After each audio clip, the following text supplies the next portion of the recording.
Vamos ao caso clínico, então.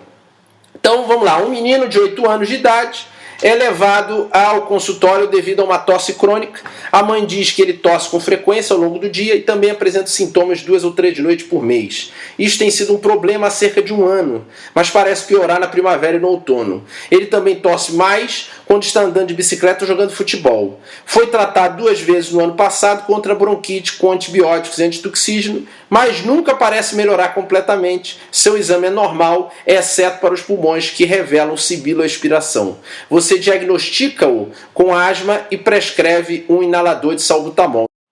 Muito bem, então como primeira pergunta, vamos lá. Qual o mecanismo de ação do salbutamol e alguns principais efeitos adversos da droga?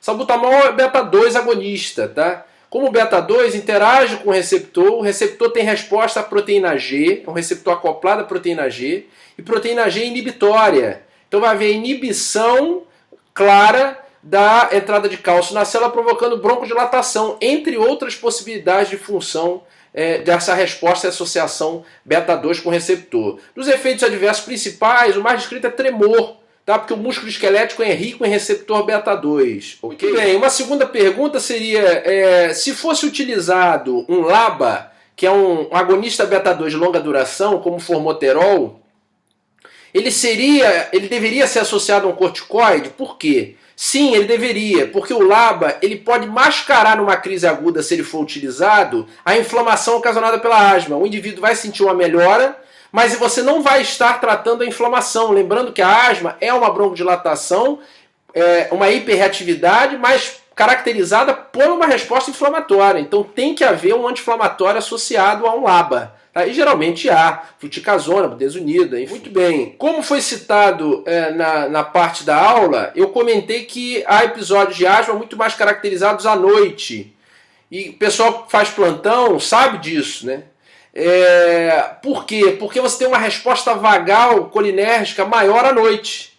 Então é interessante isso, essa resposta vagal, liberação de acetilcolina e broncoconstrição maior. Isso acontece mais à noite, tá? Então por isso que os quadros são em maior número à noite e agravados à noite, ok? Muito bem. Eu citei também que o exercício físico pode desencadear quadro de asma. E como é que deve ser o procedimento com relação ao exercício físico? O indivíduo não deve deixar de fazer o exercício, é até bom para ele fazer o exercício. Mas antes do exercício, 15, 20 minutos antes do exercício, deve ser administrado a ele um beta-2 agonista de curta ação. Tá? Então ele deve ser administrado um beta-2 agonista de curta ação e manter o exercício. Se ele fizer o exercício e tiver um quadro de asma, isso pode traumatizá-lo a ponto de que ele não queira mais fazer exercício, o que não é útil para a saúde dele. Tá? Bem, e uma última pergunta que eu acho interessante eu falei de beta-bloqueador. Eu chamei a atenção para os anti-inflamatórios não esteroidais, mas os beta-bloqueadores também podem desencadear quadro de asma. Qualquer beta-bloqueador. Então, um paciente que tem insuficiência cardíaca, paciente que tem arritmia pós-IAM, enfim, nesses caras pode ser desencadeado um quadro de asma. E o que fazer? Tratar com beta-2 agonista de curta duração? Não. Deve ser usado um antagonista colinérgico, o brometo de hiplatrópio, tá? Que é o Atrovent. Ok? Então não deve ser utilizado um beta-2, porque eles vão competir, mas vai levar algum tempo para que o agonista faça efeito, sendo um bloqueador colinérgico, e esse tempo é mais curto.